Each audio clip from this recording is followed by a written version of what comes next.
नमस्कार दोस्तों, मैं हूं सूर्य प्रकाश शुक्ला। आपका स्वागत करता हूं अपने YouTube channel Surya study gold में। पिछले वीडियो में हमने चर्चा किया था मास ट्रांसफर ऑपरेशन पे और डिस्टिलेशन क्या होता है। मास ट्रांसफर के कुछ मेन टॉपिक बताए थे जिसको आगे हमें कंटिन्यू पढ़ना है। तो आज हम लेके आए हैं आपके लिए उसी में के टॉपिक डिस्टिलेशन को। तो डिस्टिलेशन के वर्किंग के बारे में जानेंगे, उसकी डेफिनेशन देखेंगे क्या होता है डिस्टिलेशन, और उसके मैकेनिज्म को देखेंगे और उसके बाद जानेंगे डिस्टिलेशन होता है कितने प्रकार का है। सबसे पहले हम देख लेते हैं कि डिस्टिलेशन होता क्या है। डिस्टिलेशन वह यूनिट ऑपरेशन है जिसमें किसी मिक्सचर को उसके कंपोनेंट के बॉइलिंग पॉइंट के आधार पे सेपरेट किया जाता है, या इस प्रकार से कह सकते हैं more volatile mixture less and more volatile mixture में से मोर वोलेटाइल जो है कंपोनेंट को अलग करना, सेपरेट करना हमारा डिस्टिलेशन कहलाता है। इसकी डिफिनेशन लिख सकते हैं आप। It is the technique of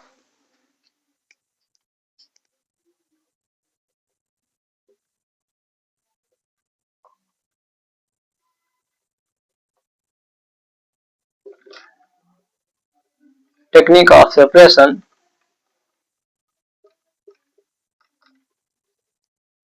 it is the technique of separation of more volatile mixture, more volatile component, separation of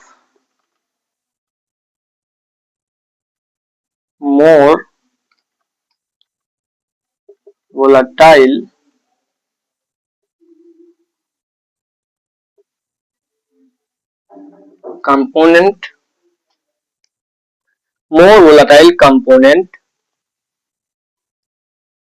from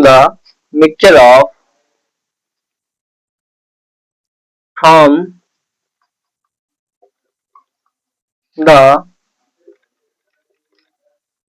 mixture of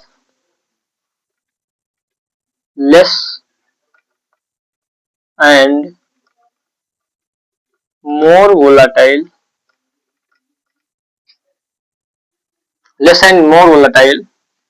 mixture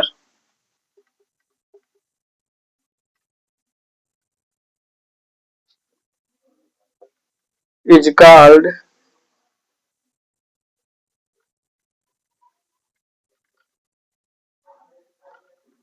distillation।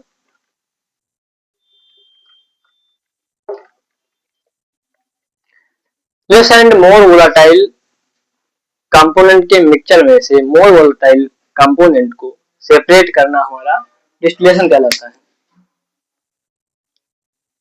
Mechanism की बात करें अगर, तो मैकेनिज्म इसका होता है रिलेटिव वोलेटिलिटी। सबसे पहले देख लेते हैं इसका जो है वर्किंग किस प्रकार से होती है। किसी भी मिक्सचर को अगर सेपरेट करना है तो उसको फीड देते हैं। पहले देखते हैं कि जो है किस तरह से बनता है। सबसे पहले इसमें देखते हैं कि हमारे दो सेक्शन होते हैं। रेक्टिफाइंग सेक्शन जो हमारा फीड के ऊपर का होता है, स्टिफिंग सेक्शन जो हमारा फीड के नीचे का होता है। फीड हमारी बीच से दी जाती है, इसके अंदर हमारी प्लेट्स लगी होती हैं।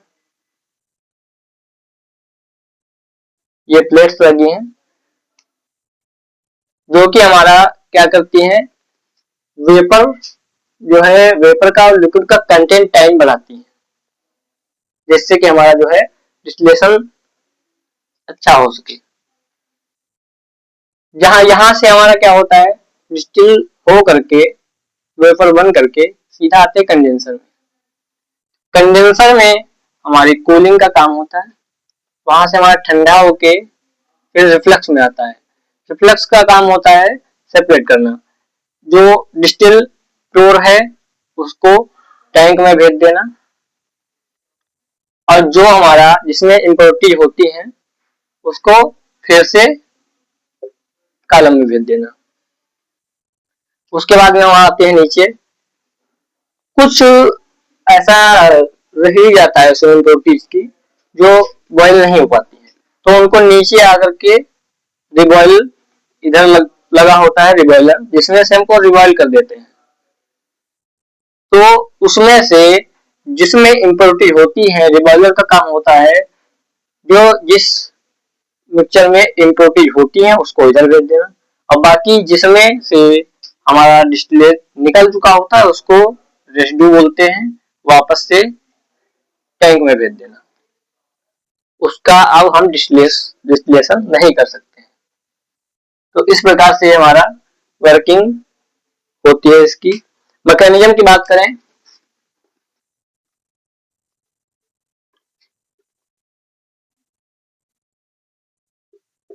Relative volatility, relative volatility, relative volatility क्या बताती है?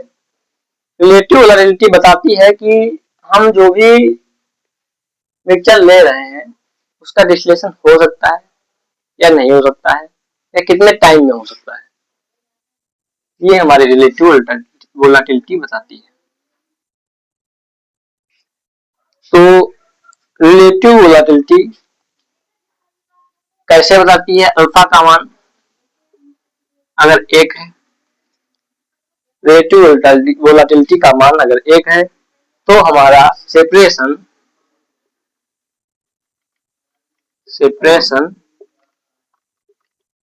Is not possible.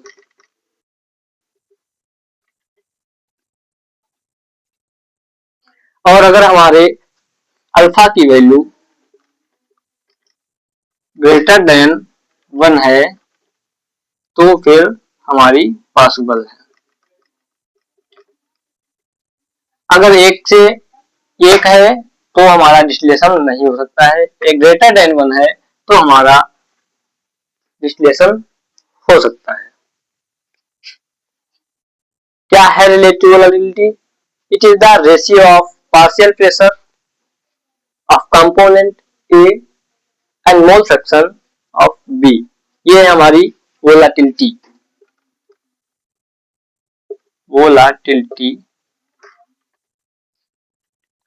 Volatility of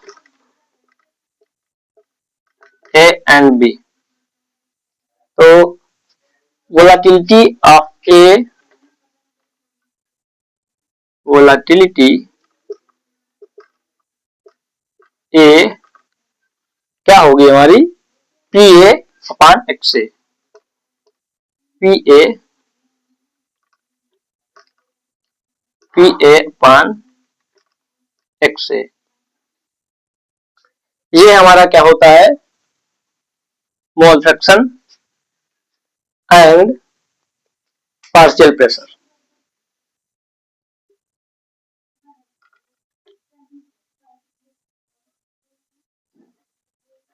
अब बात करें अगर रिलेटिव वोलेटिलिटी की,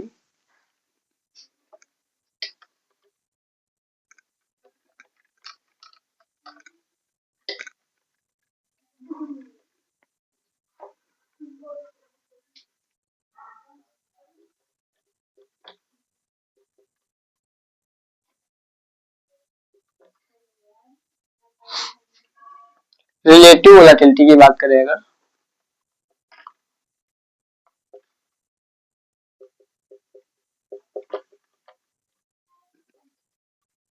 तो रिलेटिव वोलेटिलिटी हमारी ए और बी मिक्सचर्स देखते हैं अगर, तो वाई ए, वैसे तो इसका डेरिवेशन होता है पूरा, लेकिन डेरिवेशन ना करा के सीधे हम फार्मूला लिख रहे हैं। Y a equal to x a into alpha x a b, नहीं ये अल्फा ए बी अपान, इसके बाद हमारे नीचे आएगा 1 plus alpha 1 plus alpha a b minus 1। अब इसके इंटू हो जाएगा हमारा एक्स ए, यानी मोल फ्रैक्शन। ये हमारा फार्मूला होता है। अब इसका यूज कहाँ करते हैं? रिलेटिव वोलेटिलिटी का यूज हम कहाँ करेंगे? इस फार्मूले का। जब मैकअप थाइन मेथड से हम नंबर ऑफ प्लेट निकालेंगे डिस्टिलेशन की, वहां पे हमारा इसका यूज किया जाएगा। तो इस वजह से हमारा डिस्टिलेशन कॉलम होता है। अब बात करें अगर इसके टाइप्स की, तो यह नॉर्मली कई प्रकार का होता है।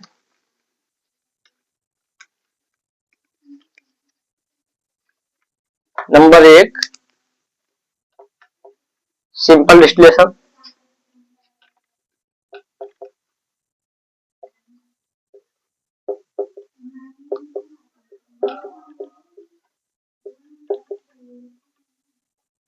Number 2 fractional distillation.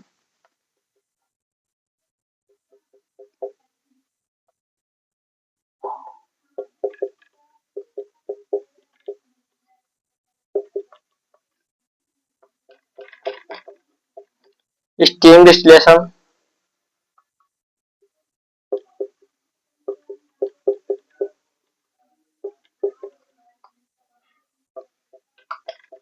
Vacuum distillation.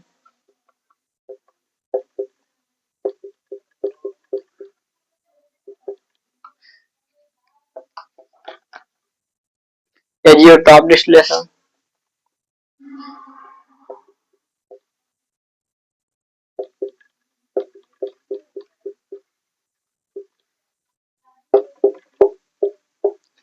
Normally देखें तो मेनली 5 टाइप का होता है, और मेनली 5 टाइप का यूज किया जाता है। बाकी 1-2 तरीके का और होता है, हमारा जोन डिस्टिलेशन या और भी 1-2 है।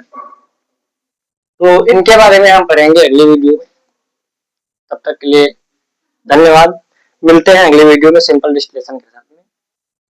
पूरा वीडियो देखने के लिए धन्यवाद। हमारे चैनल को लाइक कीजिए, सब्सक्राइब कीजिए, हमारे वीडियो को जो है देखते रहिए, और आपको पूरा कोर्स हम प्रोवाइड कराएंगे डिप्लोमा का। तो मिलते हैं अगले वीडियो में, तब तक के लिए धन्यवाद, नमस्कार।